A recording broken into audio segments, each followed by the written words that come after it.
আসসালামু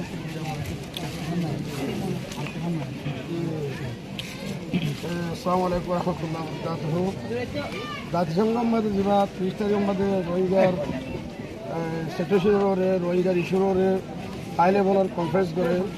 ইয়ান রয়েছে খুদিয়া আর তারা ইয়াদ নদী আনবাদী আর ইস্যুর পাফের দিয়ে আনবাদী ওখানে একটা না সামনে আর রোহিঙ্গার পক্ষ হতান পুরা ওয়ার্ল্ড কমিউনিটি ইউএন তাম অর্গানাইজেশন হতান আশ্বাস জাহির বিরুদ্ধে আর জুলুম খাইয়া মানুষের আর দুঃখিত মানুষের আর রেফিউজির লাইফ আমরা কি দুঃখ পাই দিয়ে ধর্মার প্রতি আরকানের প্রতি কি দুঃখ পাই দিয়ে আর এরাস দিতে জানি আর দিলের আওয়াজ ওরে আর সিচুয়েশনের হালত যদি আর যে পেশ দিয়ে পাইতাম তারা আর হতারে বুঝিয়ে আর আমরা আরেকটা আছে সলিউশন একটা পালা নিলাম হয়তো ইয়া তারাই ইনসান আরও ইনসান তারা হাই লেভেলের মানুষ হাই লেভেল কম্পিউটার তোড়ে দিয়ে তাহলে এই তারা আর এলাকা বাফের দিয়ে আনন্দাতে যদি আর দূরত্বর হতারে বুঝিয়ে যদি একটা খুঁজে পাইত বেশা বেশিতে আসে তারা শুক্রিয়া আদা করতাম তারা আল্লাহ দোয়াই করতাম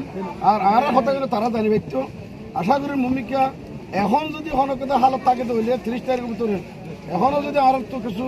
রিপ্রেজেন্ট করে ভারত আর লিডার করে উঠি ভারত দইলে ইয়ানো আর রিকোয়েস্ট করি ইয়ার কমপ্লেন করি আর ভূমিকা হলে এখনও যদি আর রোহিঙ্গা সিচুয়েশনের যদি কনফারেন্স করে দিলে আর রিফিউজিকে মতন আর এটা আছে ডেলিগেশন কল নমাইন্দা কল হেঁটে উড়ি ভারি বলা করে তারা আমাদের আছে মৌকা রাখি বলে আশা করি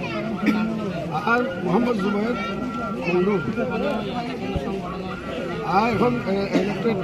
প্ল্যাটফর্ম মধ্যে আসি